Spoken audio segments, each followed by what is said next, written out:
Vamos a continuar con la última ponencia y después estará la mesa de debate. Y está aquí con nosotros María Teresa Pastor Valls, Maite. Maite es doctora por la Universidad Politécnica de Valencia en el programa Conservación y Restauración de Patrimonio Pictórico, con la tesis Estudio de Sistemas y Tratamientos de Estabilización en Pintura Contemporánea. Es licenciada en Humanidades por la Universidad Jaume I, diplomada y título superior en Conservación y Restauración de Bienes Culturales en la especialidad de Pintura por la Escuela Superior de Conservación y Restauración de Bienes Culturales de Cataluña y máster en Diagnóstico del Estado de Conservación del Patrimonio Histórico por la Universidad Pablo de Olavide de Sevilla. Actualmente trabaja para el Servicio de Restauración de la Diputación de Castellón desde este año en el programa Patrimonio Cultural del siglo XX. Maite también colaboró con nosotros y participó en la redacción del Plan Nacional de Conservación del Patrimonio del siglo XX, aquí en el Instituto del Patrimonio. Y desde entonces mantenemos una relación lo más asidua que podemos y estamos encantados de que vuelva aquí para exponer esta ponencia. Así que os dejo con ellas. Muchas gracias, Maite. Nada, gracias a vosotros. No, que va. Bueno, si me permitís, me voy a levantar porque yo no puedo estar sentada. Bueno, yo en primer lugar quisiera daros las gracias al Instituto del Patrimonio Cultural de España y a la coordinación tanto del Plan Nacional de Patrimonio del siglo XX como a la coordinación de esta jornada, pues, por vuestra invitación. Y bueno, pues gracias por vuestra asistencia.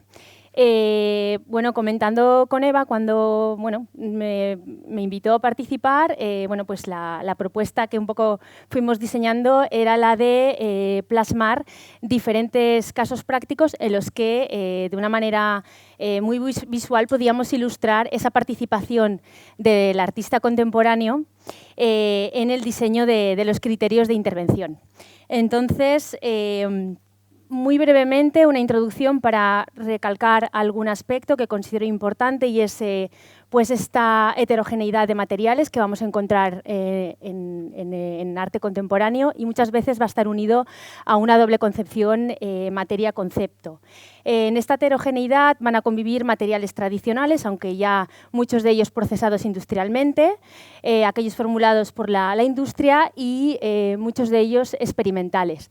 Encontraremos elementos innovadores a partir de esta revolución industrial con los cambios sociales y culturales, como serán la introducción del movimiento, la introducción de elementos tecnológicos, la existencia de piezas de recambio, de copias, la degradación como elemento creativo, como ha comentado Ruth y Coco en la intervención anterior, y la búsqueda de la participación del público con las obras, ¿no?, a través de los sentidos. Muchas veces, ¿no?, porque todos los especialistas nos han venido diciendo que la conservación y la restauración de las obras contemporáneas era distinta a la de las obras tradicionales. Bueno, uno de los aspectos es precisamente la dificultad que tenemos a la hora de identificar los materiales constitutivos, pero también en determinar qué agentes de deterioro están detrás de la aparición de distintos daños. En relación a los derechos morales del artista, ellos pueden tener una postura a favor, en contra, exigir el derecho a participar, a intervenir junto con el restaurador y, lamentablemente, muchos de ellos han desaparecido sin que se haya podido registrar, a través de las entrevistas, todo este conocimiento de materiales, de técnicas y de postura frente a la conservación y restauración de ellas. Muchas veces pueden haber conflictos entre la propiedad a nivel de usufructo y la propiedad intelectual. Y bueno, por supuesto, los límites que tenemos a la hora de aplicar aquellos tratamientos y aquellos sistemas más convencionales a la hora de intervenir estas obras. Por tanto, los criterios van a tener que adaptarse y hacerse compatibles. Vamos a ponerlo sobre la pantalla, ¿no?, nuestro código deontológico del restaurador. El primero es el respeto hacia el autor y la obra. Este vendría garantizado precisamente por la realización de las entrevistas. Nada que decir. Pero otro de ellos es discernibilidad, como un signo de respeto hacia la obra que vamos a intervenir. Muchas intervenciones que hacemos, como la reintegración cromática, en arte tradicional se buscan medios que sean discernibles a través de sistemas como el trateggio, el puntillismo, tal. Esto va a chocar de forma directa muchas veces a la hora de realizar bueno, pues tratamientos en obras contemporáneas, puesto que, hasta donde mi experiencia me llega, la mayoría de los artistas van a estar totalmente en contra. Aquello que para nosotros es un símbolo de respeto, para ellos es una manera de evidenciar una alteración. La mínima intervención dependerá precisamente de, bueno, pues de la postura del artista. A veces será mínima, a veces no lo será. Es posible que incluso haya que plantearse reponer un recubrimiento pictórico completo o reponer una pieza. La reversibilidad, bueno, en estos momentos ya se está hablando en general en todo el ámbito de la restauración de retratabilidad. Y la compatibilidad tendríamos que llevarla de la mano con la estabilidad. Por eso pensamos que es necesario realizar estudios de viabilidad y de estabilidad en cuanto a los materiales que vamos a introducir en las obras y que van a estar en interacción con ellas a nivel de materiales. Bueno, esta jornada, bueno, pues se ha puesto de relevancia la importancia de la entrevista con el artista como medio de realizar un diagnóstico correcto, establecer criterios y diseñar las intervenciones. Pero también creo que es importante el estudio de las obras, la documentación a nivel amplio, desde todas las perspectivas, y los estudios científicos en cuanto a identificación de materiales y en cuanto a estos estudios de viabilidad que os estoy comentando. Bueno, esto sería la información básica que obtendríamos a través de las entrevistas, que es lo que han estado comentando los anteriores ponentes, ¿no? Información sobre los materiales, las técnicas, la influencia de esos materiales y esas técnicas sobre el concepto de la obra, determinar el origen de determinadas patologías y posturas del artista frente al envejecimiento, el deterioro, cómo intervenir, hasta dónde, hasta cuándo, quién y cómo, y ese impacto, ¿no?, que tendrían estos daños sobre las mismas.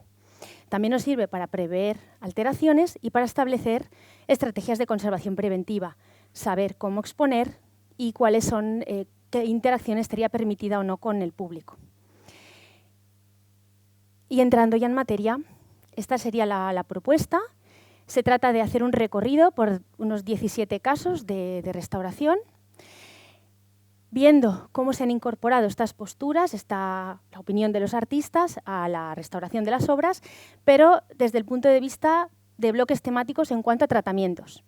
Uno sería la estabilización de estratos en cuanto a adhesión y consolidación de materiales, las limpiezas, la reintegración cromática relacionada con los acabados y la evolución de las obras.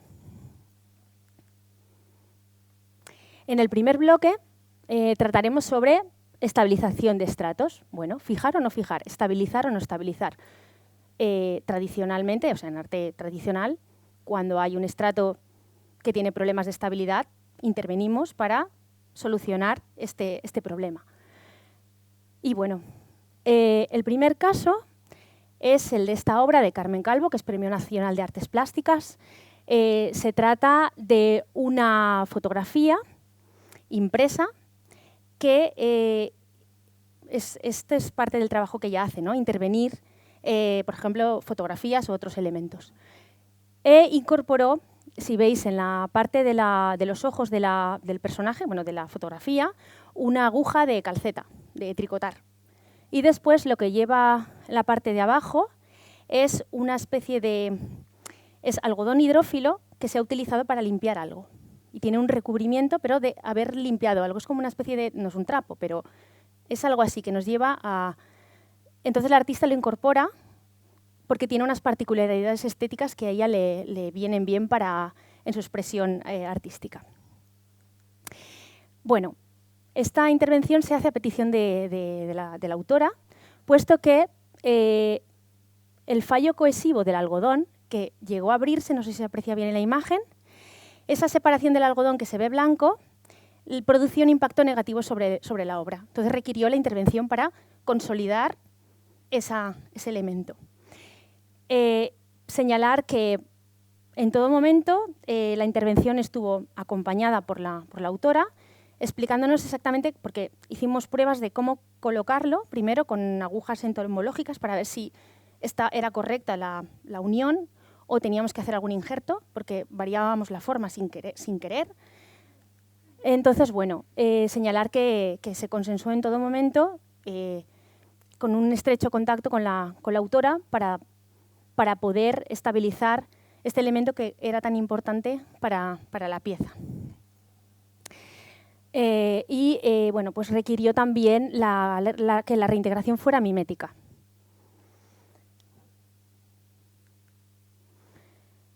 Y ahora nos vamos al otro lado. Esta es el Magic Tank-Cercle de Enric Solves. Es un lienzo sobre loneta de algodón muy fina, que ya lleva un entelado flotante hecho por el propio artista. Y se trata de una pintura con una base vinílica directamente sobre la tela, sin preparación, sobre todo en el fondo gris. Y el abrigo es la pintura diluida, pero el base es la tela, es el algodón.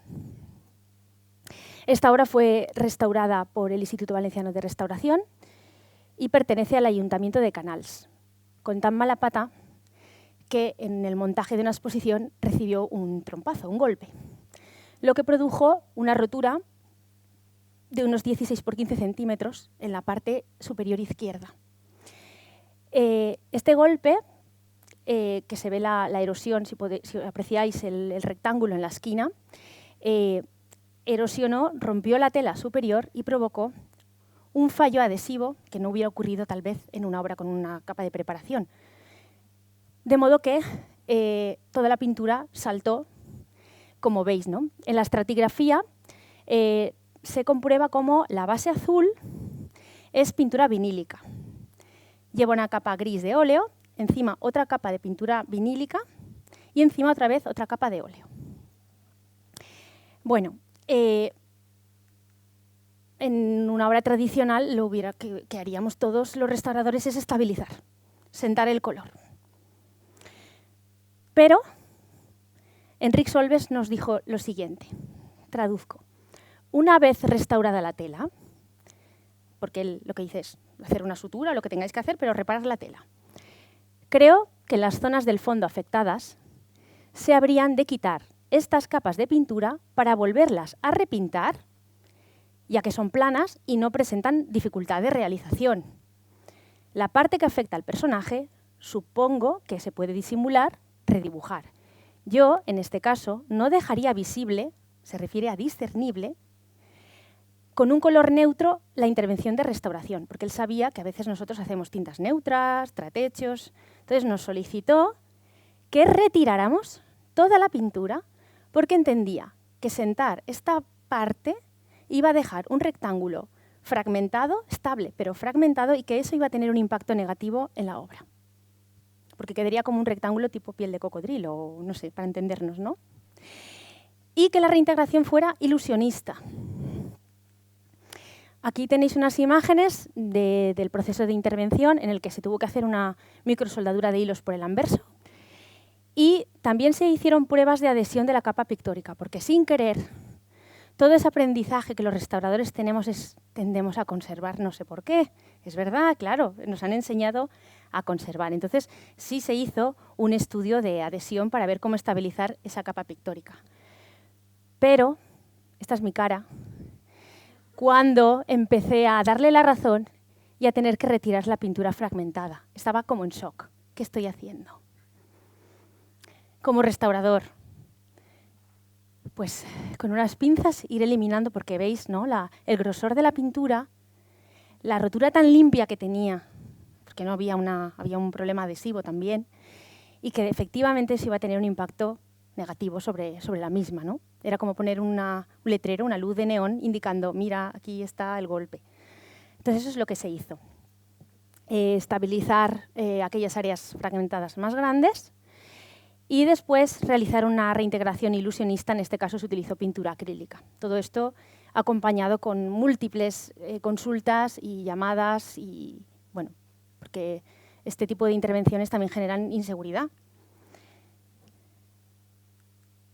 Y aquí tenéis pues, el resultado de la de la intervención. Bien, en cuanto a las limpiezas, 4 casos, ¿no? Hasta dónde llegar, la suciedad puede formar parte de la obra o no. Vamos a ver diferentes situaciones que nos van a ilustrar un poco sobre esta cuestión. La primera de ellas es una escultura intervenida, también de Carmen Calvo. Es un recurso que esta autora utiliza, el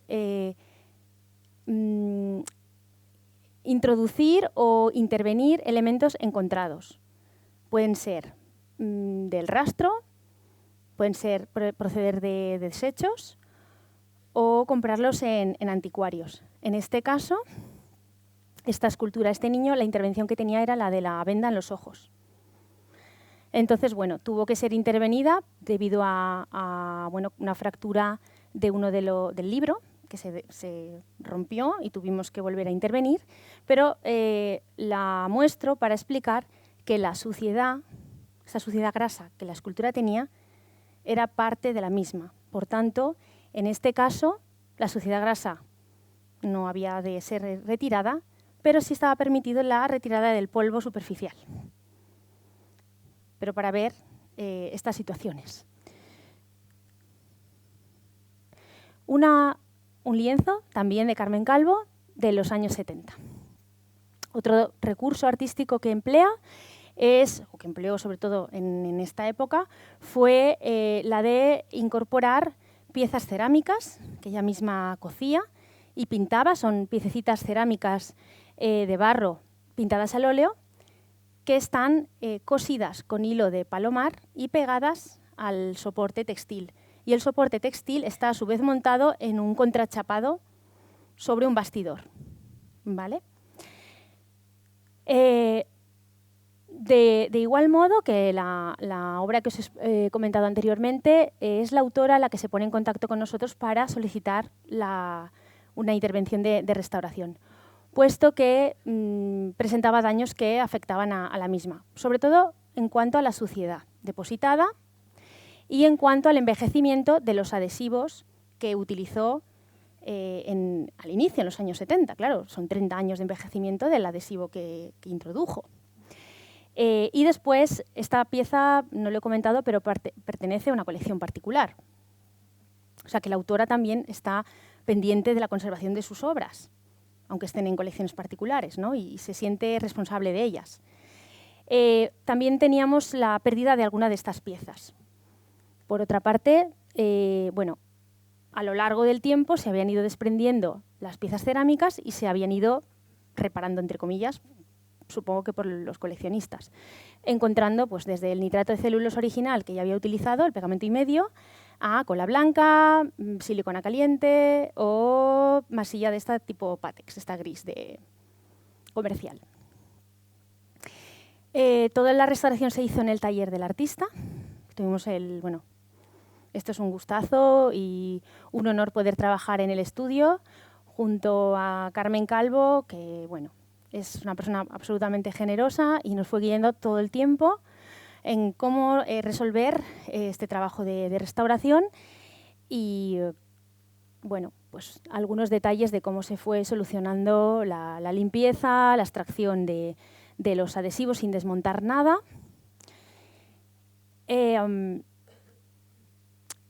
Y sobre todo, pues importante también comentar el hecho de que las piezas que se habían perdido, ella tiene como una especie de fondo de artista con piezas de esa época que se podían incorporar. Entonces, ella guarda piezas cerámicas, entonces nos iba ofreciendo aquellas que mejor podían ajustar. Entonces iba seleccionando, pues está aquí, está allá, y siempre con un trabajo en plena confianza entre las dos partes.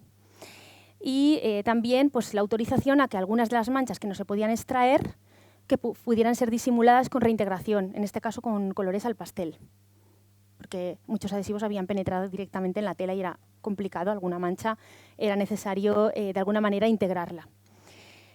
Bueno, aquí tenéis un detalle y una zona donde se repusieron estos elementos, ¿no? Bien. En este caso es una obra que está recientemente restaurada. En estos momentos está expuesta en la Feria Marte de Arte Contemporáneo en Castellón, en el stand del Servicio de Restauración de la Diputación, que está tratando de hacer didáctica de la restauración y más de arte contemporáneo. Entonces está expuesta la obra con el panel didáctico de la intervención. Se trata de un díptico, es una loneta de algodón montada en 2 bastidores, en el que Manuel Boix, que también es Premio Nacional, realiza el dibujo con carboncillo directamente sobre la loneta, utiliza lápiz graso, grafito, óleo diluido, como si fuera una acuarela, tinta china en la gaviota. Y en este caso, la restauración viene motivada por la preocupación del artista frente a la conservación de esta obra. Es el artista el que de algún modo está en alerta, aunque esto no lo he de explicarlo para que entendáis el contexto, pero no me gustaría que saliera en el audio. Para que entendáis también los contextos en los que trabajamos sobre presión. Había un conflicto, entre comillas, entre el autor y el museo, que era, digamos, el que debía custodiar la obra. Entonces, en un principio, alguien alertó al autor de, mira, tu obra no está bien, tu obra está sucia. Entonces, él lo primero que hace es, claro, también es una cuestión de prestigio propio, es el decir, bueno, ¿cómo están custodiando esta obra cedida? Entonces, bueno, aquí llega el mecanismo y entramos los restauradores. Al estudiarla y hacer el diagnóstico, lo que observamos es que no es una cuestión de falta de mantenimiento, de extracción del polvo, aunque sí que había alguna mancha de alguna huella dactilar de alguien que había tocado los laterales, sino que había un envejecimiento de algún material que había cristalizado encima de la loneta. Es que no sé si se aprecia bien en la diapositiva, los granitos oscuros son los granitos típicos del algodón, pero había algo como una cristalización amarilla de un material. Y además diferentes manchas de oxidación, que tenían un impacto, por supuesto, y con toda la razón, muy negativo. En múltiples ocasiones tuvimos que ponernos en contacto con él y entrevistarnos de forma directa que viniera a ver la obra, porque debía establecer el nivel adecuado de limpieza y necesitábamos que nos explicara qué materiales tenía y también tranquilizarle, ¿no? Aquí hay algo que ha envejecido mal en 30 años, pero no sabemos qué es. Bueno, no sé si se aprecia que en la parte derecha del díptico hay como una descompensación cromática, ¿no? Está mucho más amarillado el lienzo de la derecha que el de la izquierda. Bueno, la primera pregunta, ¿no? Igual que nos ha ilustrado Ruth. Bueno, ¿y cuál es el origen, ¿no? del daño? ¿Qué pasa? ¿Qué está amarillando? Él, en el primer contacto que tuvimos, nos dijo que probablemente podía haber sido la laca del pelo Nelly, así, con esta marca, que utilizaba su mujer y que es habitual que en Bellas Artes se utilice para fijar carboncillo. Bien, entonces, lo primero que hicimos fue ponernos en contacto con Laboratorios Belló, que es la fábrica, y pedirles ayuda para que nos dijeran qué componente, bajo patente, si se podía, hasta dónde se podía decir, qué material llevaba la laca. Entonces nos dijeron que utilizan una resina acrílica que es soluble en agua, claro. Bueno, pues todo se montó alrededor de eso, todo el sistema de limpieza, el protocolo de ensayo, todo dirigido a retirar una resina de este tipo. Pero no funcionaba. No solucionábamos el problema de ninguna manera. Así que tuvimos que volver a llamarle, pedirle que viniera y que recordara. Dijimos, mira, no nos sale ni en las analíticas ni nos sale en la limpieza. Bueno, pues entonces recuerda, probablemente sea que yo en esa época los lienzos los preparaba antes de dibujar con cola de conejo. Y luego, después de terminar el dibujo, lo que hacía era aplicar un barniz generosamente a compresor, a pistola. Y luego incluso intervenía, retirando y poniendo, porque le gustaban los acabados mates, satinados, y entonces a veces lo que podía hacer era, de alguna manera, destacar alguna parte, redisolviendo el barniz y dándole brillos. Bueno, pues lo primero que hicimos fue ponernos en, porque él recordaba que podía ser de esta marca, de la marca Titan Lux, llamar a Titan Lux para ver qué componentes tenían los barnices de esa época. Para hacer probetas y sistemas de limpieza, porque el reto era retirar un barniz aplicado encima de una loneta sin producir cercos y sin retirar el óleo, que también podía ser miscible en el sistema de limpieza. Bueno, Titan lo que nos comentó es que en esta época posiblemente, y luego cuadraba con las analíticas que se hicieron de cromatografía y de FETIR, que era un barniz alquídico, una resina de poliéster modificada con aceite de linaza, y esto correspondía a los barnices que se utilizan en madera de parqués y en embarcaciones. Y también en la composición salía un sílice como agente para hacer mate el barniz. Les pedimos una muestra para hacer probetas de un barniz de esta época y nos dijeron que por ley no pueden guardar materiales que vayan en solvente más allá de 5 años, con lo cual también vamos a reflexionar sobre ir haciendo acopio de materiales de artistas porque es que la industria no los guarda. Bueno, aparte de establecer el tipo de limpieza, él nos ofrece también unos sistemas, ¿no? Entre ellos el lijado, que tuvo que ser incorporado dentro del protocolo, aunque no fuera lo que nosotros pensáramos más adecuado. Efectivamente, habían otros caminos que no iban a hacer daño, abrasionando la superficie, y en este caso pues ensayaron desde nanogeles, sistemas de solventes siliconados, y este fue el sistema al final de limpieza. Aquí podéis ver un poco el resultado de cómo se iba avanzando en la retirada de este barniz sobre la tela. Aparte, Boyce mezcló el óleo con el barniz alquídico. Entonces, la limpieza solo se hizo en el fondo, no en la zona del dibujo, porque habían riesgos, y después él decidió que lo que más afectaba era lo del fondo del díptico derecho, pero que no le afectaba tanto el amarillo de la parte dibujada. Bueno, nos vamos a una una serie de obras, son unas 24 piezas en total, unos lienzos de 4×4, 3×4 de los artistas valencianos Uiso Alemany y Vicent Peris, que realizaron en los años 80 como una intervención artística. Finalizada la intervención, retiraron y guardaron la muestra en un bajo. Entonces, bueno, 30 años después se decide exponer.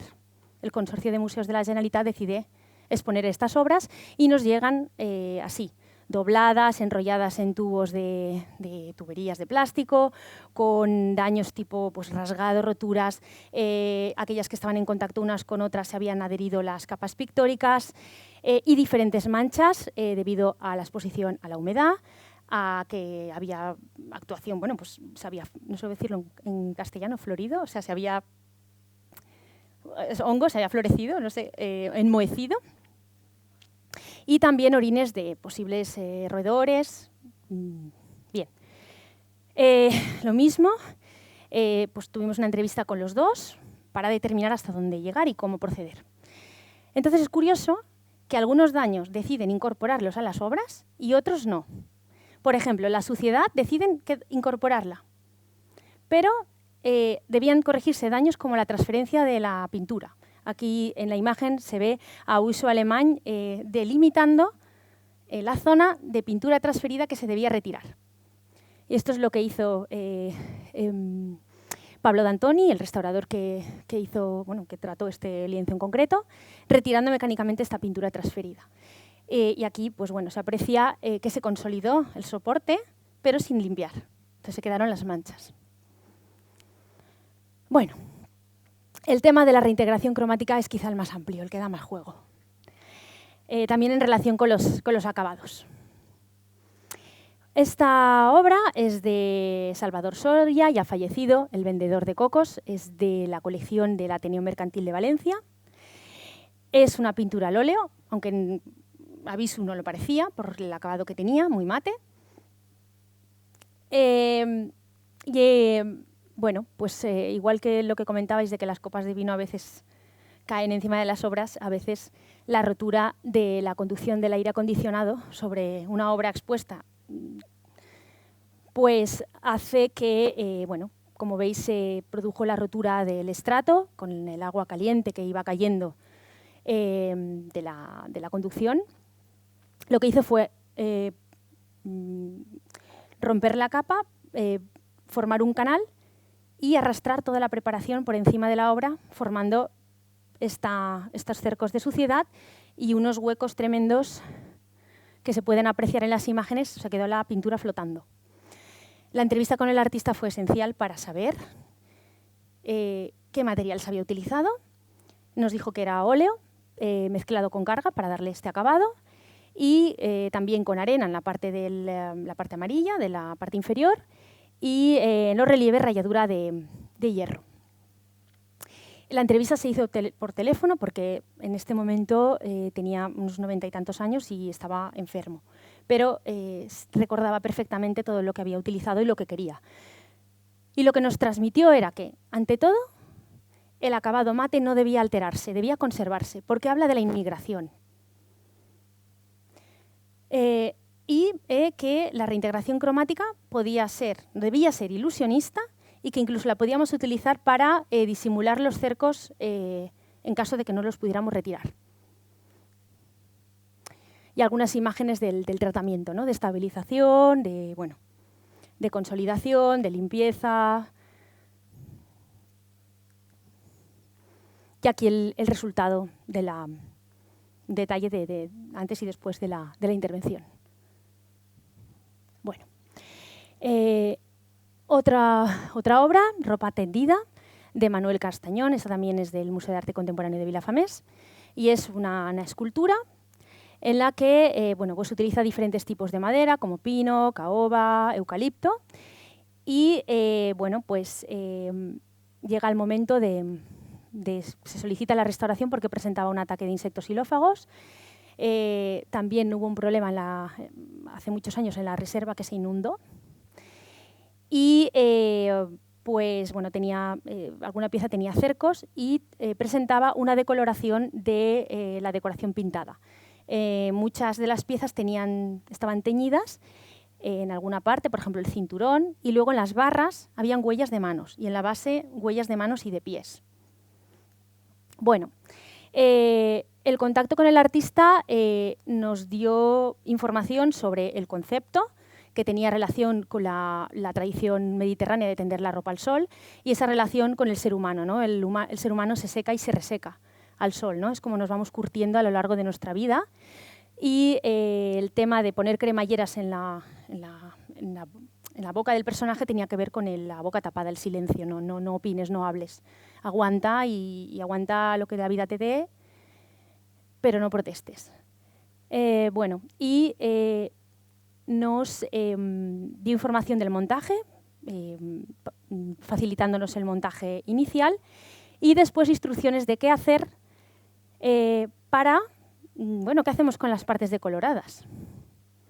Y en la imagen, esto fue bastante divertido, porque nos dijo que repusiéramos las huellas. Entonces se hicieron medidas y fotografías de ultravioleta para saber dónde estaba pintado y tuvimos que buscar a alguien que tuviera un pie de la talla 35.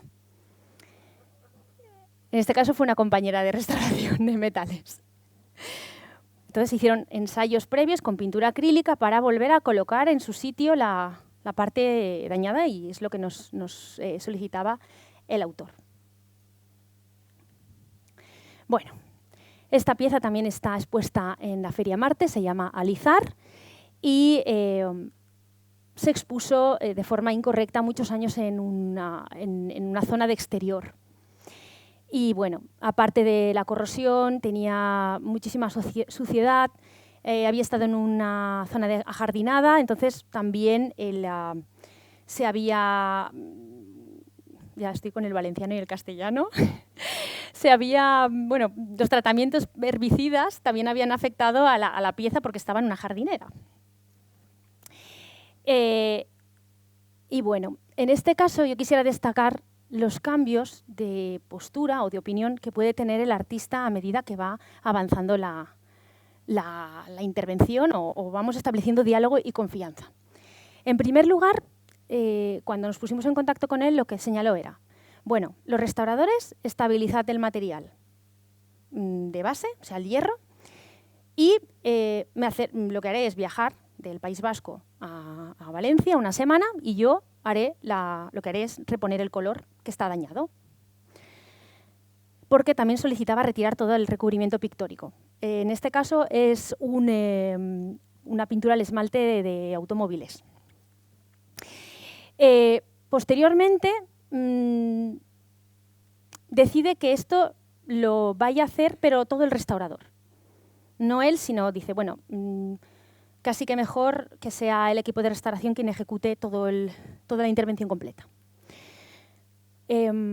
Cuando ya estaba preparada la obra para enviársela primero al País Vasco, porque luego también hay otro cambio y decide que no, lo voy a hacer yo todo, ya está preparado, el museo se pone en contacto con el artista para enviarle la pieza, que la reponga, que la intervenga y que después vuelva de regreso, decide que no, cambia otra vez de opinión y decide que no, que mejor que lo haga el equipo de restauración. Y aquí nos ofrece, en primer lugar, que la reposición del color se haga con un tipo de pintura específico, que son las Montana Colors, y unos colores en concreto. Y comentar un poco esta interacción, ¿no? De que al final acabamos influyéndonos, trabajamos en equipo. Entonces, lo que le dijimos es, Ricardo, vamos a hacer lo que nos propones, pero déjanos limpiar la obra, porque nos da la sensación de que debajo sí que está la pintura. No está tan mal como parece. Y eso es lo que se hizo. Después de limpiarla, lo que tenía era una cantidad de suciedad tremenda que ocultaba este acabado pictórico. Entonces, al final, de algo que iba a ser totalmente, por supuesto, aceptable, el retirar toda la pintura y volverla a reponer, y más en escultura contemporánea, llegó a ser una intervención pues, quizá más tradicional, ¿no? Limpieza, estabilizar y simplemente reintegrar puntualmente pues, pequeños faltantes que tenía. Pero es un poco para mostraros el abanico, ¿no? Bueno, sigamos. Carmen Calvo, otra obra en la que la autora decide que se fije el estrato pictórico, pero que no se reintegre. Es la misma autora. Hemos visto varias obras. Dependiendo de la obra, depende del criterio. Depende de la afectación de esos daños, si se incorporan o no se incorporan. ¿Cómo afectan? Incluso en el mismo autor. Bueno, es lo que vengo a decir, ¿no? Diferentes formas creativas de la misma persona, diferentes sistemas de intervención dependiendo de la importancia que le otorgue al material y al concepto. Bueno, El hombre alienado, de Huiso Alemany. En este caso es una loneta, utilizó pintura vinílica con pigmentos y luego alquitrán. En este caso, la entrevista la realizó Paula Fernández Valdés para su trabajo de final de máster. Y lo que dijo es que los desprendimientos son parte de la evolución de una obra activa y no una degradación. Y lo que cae es porque sobra, así que no se reintegra. Y así está. ¿Veis los daños? ¿Veis las zonas donde la pintura... Bueno, pues así la tenemos en el Museo de Arte Contemporáneo de Vilafames. Vamos a la reposición de elementos y voy a acelerarme que yo me enrollo. Bueno, otra vez Carmen Calvo, pero es que da mucho juego. Da mucho juego para explicar muchas cosas. Bueno, es una paleta de escayola con unas piezas sujetas y sobre una base de espuma de poliuretano. Con el tiempo, evidentemente, la espuma de poliuretano, más allá de 30 años y expuesta en una colección particular, en un salón, pues la influencia de la luz, en fin, hace que este material se degrade y que otra vez la artista solicite la restauración, pero que se sustituya. Se desmonte toda y se sustituya la espuma por una que ella facilita. Y ese es el resultado, la reposición de un elemento. Eso es lo que voy a ahondar. Que esto lo podríamos contraponer con otras cosas que se han intervenido, como la galleta de Andrés Cillero. Bueno, ¿qué ocurre cuando el artista ha fallecido? Este es el caso de esta pieza, Aislamiento 96 de Anzo. Anzo fue un visionario, es un artista valenciano que trabajó mucho sobre el aislamiento del ser humano frente a la tecnología en los años 70. La máquina contra el hombre. Se trata de no es un lienzo, un cuadro hecho con una plancha de acero. Él trabajaba en la industria gráfica y tenía acceso a los clichés y a las planchas metálicas que se utilizan en la imprenta offset. Es esta plancha de acero mateada con un chorro de arena, juega con mates y brillos todo el tiempo. Y luego tiene unas piezas superpuestas brillantes que son de acero que van adheridas. Y normalmente incluye un personaje de forma recurrente. Y era una propaganda de la casa IBM de ordenadores en la que sale este personajillo que vemos ahí sentado. Y esta imagen es recurrente. En todos los aislamientos aparece.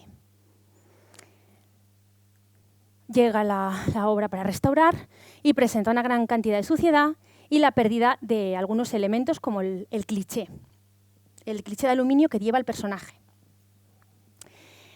En este momento nos ponemos en contacto con su hija, que está luchando y recientemente acababa de crear la Fundación Anzo para recuperar la importancia artística de este autor. Fue muy importante porque nos facilitó información fotográfica de cómo era la obra, es decir, no era vertical, era horizontal. Localizó el cliché en el archivo de su padre, encargó las piezas metálicas para sustituirlas en la misma empresa con el que él trabajaba, y lo único límite fue que no supimos el color del metacrilato que él solía superponer a los clichés, dándole un punto de color. Y ante la inseguridad y que no había ninguna pieza de metacrilato de color que tuviera en la fundación que encajara, se decidió que fuera transparente. Bueno, aquí tenéis el antes y el después. Otro caso dramático que pasa cuando la degradación es extrema y el autor ha desaparecido. Esta escultura de hierro esmaltada estaba en un jardín en el ayuntamiento, en Villafamés, es un pueblo del interior de Castellón, y esta obra es del ayuntamiento, y aquí unos detalles del estado de degradación tan importante que hizo que la obra se retirara porque empezaban a caer, a desmontarse, a desmoronarse y estaba en un parque infantil. Entonces, en la corporación del ayuntamiento en un momento decide quitarla y acaba en el cementerio, en un espacio para trastos.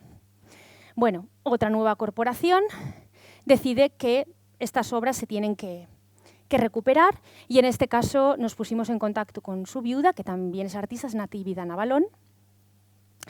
Y en este caso fue un trabajo de equipo con ella, con su hija, la hija de ambos, con el herrero, con otros artistas que vinieron, el agente de desarrollo local y sobre todo en este caso el apoyo político, el que sea, de la corporación que está apoyando que este proyecto salga adelante. Entonces se hicieron medidas porque no teníamos una maqueta inicial, entonces lo que hicieron es volver a medir toda la estructura para componer una maqueta y a partir de ahí encargar o realizar de nuevo la pieza.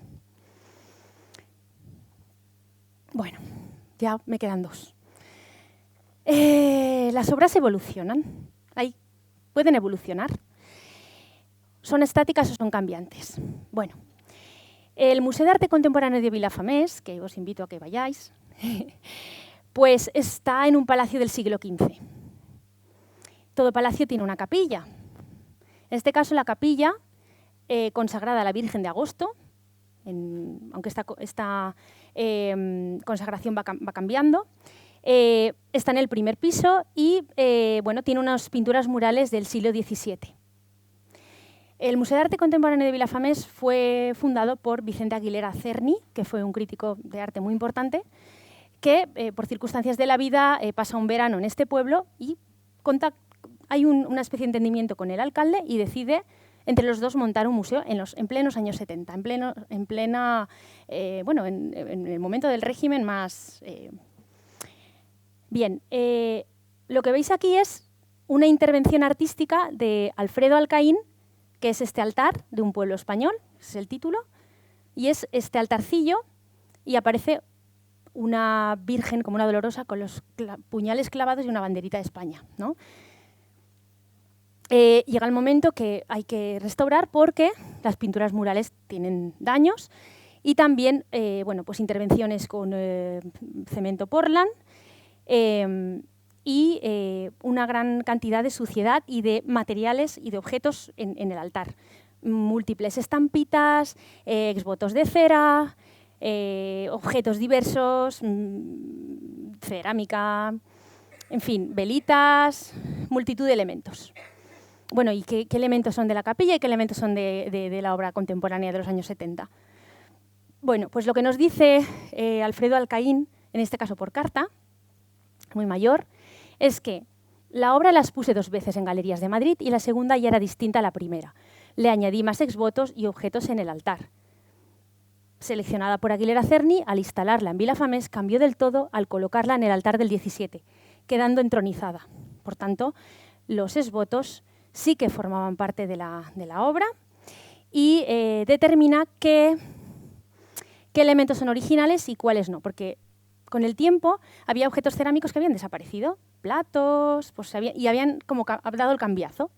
Un plato desaparece, pero dejo un cacharrito de mi casa que no quiero, porque tengo que decir que este altar sigue teniendo devoción popular. La gente del pueblo, cuando ve un altar, no ve la Dolorosa con la bandera. Le ponen multitud de estampitas, medallitas, flores, bolsitas de medicamentos pidiendo, por favor, la curación de un familiar, fotografías de DNI. Bueno, y lo que se le plantea al artista es, ¿qué hacemos? Dice, bueno, pues la obra se ha convertido en algo vivo. No era la intención, porque era una crítica de la religiosidad de la época, pero ¿qué le voy a hacer? En la que el público interviene, no me puedo oponer, que siga cambiando. Aquí algún detalle. Y el más difícil todavía. ¿Y qué hacemos? Porque resulta que es que este palacio es Vic. Y entonces interviene otro actor, que es la Dirección General de Patrimonio. Y nos dice, a ver, directamente encima los objetos del altar, con las pinturas murales, porque el altar por encima también tiene decoración, no puede ser, habrá que buscar algo, y sugieren un metacrilato y después el mantel no puede ser. Por cierto, que el mantel de abajo no era original y él decide que ese fuera. El florero y el mantel era algo que había puesto alguien. Entonces, se le pide al autor que por favor renuncie al mantel de arriba para que se vean las pinturas murales de San Miguel. Y dice que sí, lo acepta. Bueno, y aquí tenemos la imagen de cómo queda. Es una obra viva, os lo garantizo, esta es de este verano. La gente pone dinero y está viva. Y el próximo reto es qué hacemos con la instalación eléctrica, porque es peligro. Las bombillas, aunque se hizo acopio de ellas, se funden continuamente. Y luego la instalación conectada a la luz, al sistema eléctrico, va a plantear un problema porque quizá haya un riesgo de incendio. Entonces tendremos que pedirle que se sustituya la iluminación por LED, pero manteniendo la misma estética. Y el último. Estos fueron sus poderes de Francisco Cruz de Castro, es una obra de los años 70. Es un esculto-pintura, es un ataúd con un sujetador encima. Y este es el momento del inicio antes de la intervención. Y él lo que nos dice, al ponernos en contacto con él, me avanzo, es que esa prenda no es la original, no era la que llevaba. Indagamos y nos dicen que esta obra se expuso al principio del museo, en los años 70, y alguien la robó. Es un pueblo muy pequeño, de 1000 y pico personas. Esto fue una revolución. Entonces alguna chiquillada, cogió aquello y lo quitó. Entonces, ¿qué hicieron? Pues vamos a comprar otro. Y fueron a la mercería del pueblo y el primero que vieron lo pusieron. Bueno, nos facilitó también el tema de la documentación, acceso a todo el centro de documentación, el catálogo original de exposición de la obra. Explica que esta obra tiene que ver con el entierro de una prostituta, es una prostituta y su panoplia, en el sentido de los guerreros cuando se enterraban, los íberos se enterraban con sus armamentos, y en este caso es eso. Entonces está haciendo un juego, pero en este caso con una prostituta. Entonces lo que nos dice es que ese sujetador hay que sustituirlo y nos da instrucciones en caso de que con el tiempo pues acumule suciedad, no lo lavéis, lo cambiáis por otro. Otro que puede ser de otro color, porque el primero dice que ha de ser rosa. Bueno, propuestas, dice, el sostén tiene que ser rosa, muy sugestivo. Entonces, bueno, buscamos uno y le propusimos cómo tenía que ir colocado y decide que fuera de esta manera. Pero el día de la inauguración cambia de opinión y lo pone de otra forma, más sexy. Y, bueno, en el 2018, otra exposición, esta intervención se hizo hace 10 años, Y en este caso, bueno, pues es una propuesta del Consorcio de Museos en el cual se establece el diálogo entre diferentes museos. Y esta obra se expone al lado de una urna funeraria íbera con una falcata. Entonces hay un diálogo entre museos y se decide que se cambie el sujetador por uno rojo. Con lo cual, sí, las obras sí evolucionan y pueden incorporar nuevos elementos, aunque no estuviera así establecido. Y unas reflexiones, ¿no? Pues bueno, a la hora de intervenir, pasar de la entrevista general a la particular, y es necesario corroborar todo el tiempo, porque pueden haber cambios de opinión, porque un mismo autor puede tener diferentes obras y requerir distintos criterios de intervención en cada una de ellas. Y sobre todo lo que habéis comentado, la confianza, la proximidad, el diálogo. De alguna manera hay que conectar con el espíritu creativo y encontrar pues, esa conexión para hacer posible que este tipo de obras se conserven y se intervengan tal y como el autor ha querido. Y bueno, nada, agradecer pues, al Servicio de Restauración de la Diputación, al Instituto Valenciano de Restauración, al museo, al MACBAC y bueno, a los autores, a sus familiares y a las fundaciones y a todos vosotros. Ya está.